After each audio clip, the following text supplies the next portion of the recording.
Madali lang umanap ng kaibigan, yung tunay lang yung hindi. Yung mga kaibigan kahit wala kang pera, nakakasama mo pa rin sila. Sarap sa pakiramdam mo ganun. Yung tipo na haramdaman mo sa kanila natanggap pa nila bilang tropa kahit sino ka pa. Yung mga tunay na kaibigan, hindi binibili yan. Kaya wag yung itaan sa pera. Wag yung silawin sa pera.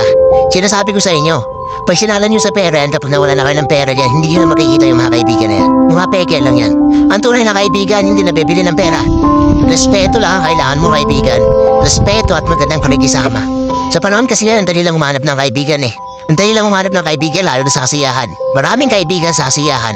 Pero kapag nahihirapan ka na, bibihira ka makakita ng mga kaibigan ng papayuhan.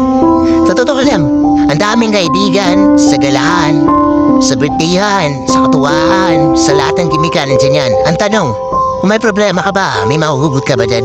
Kaya kung magkaroon ka man ng tropa na totoo talagang bihirang-bihira yung mga ganun eh.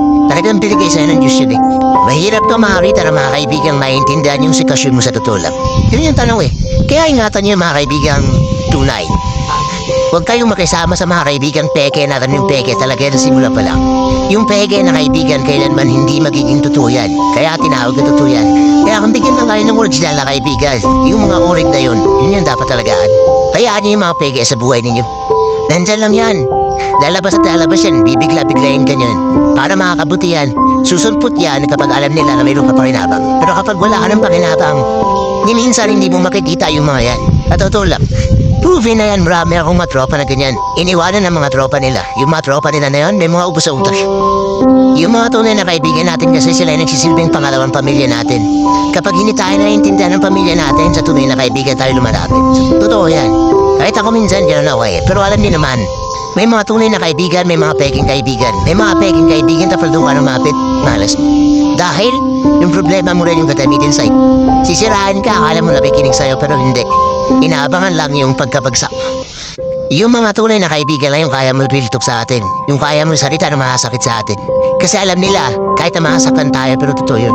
Alam mo yung mga kaibigan ganon, silang may concern talaga sa atin. Hindi yung mga peking kaibigan na plastic-plastikin ka lang. Pero ang totoo naman, babanatan ka rin yan. Kaya mag-ingat ka kaibigan. Piliin mo yung mga kaibigan tunay, huwag yung mga kaibigan peke. Alam mo naman, huwag yung sanayin yung mga kaibigan nyo sa pera. Kasi kapag wala na kayong pera, mga kaibigan, iiwanan din kayo ng mga kaibigan ninyo. Piliin nyo yung mga kaibigan kahit wala kayong pera, mananatili sa inyo. Yun yung totoo, yun yung masarap, yun yung nagmamahal sa inyo, yun yung may concern sa inyo.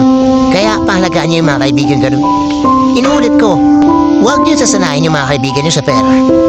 Dahil ang respeto ng kaibigan ay hindi nakukuha sa pera. Pakisamahan nyo ng maayos. Yun yung tunay. Magkaiba ang peke sa tunay kaibigan, kaya huwag kang magpaparil lang.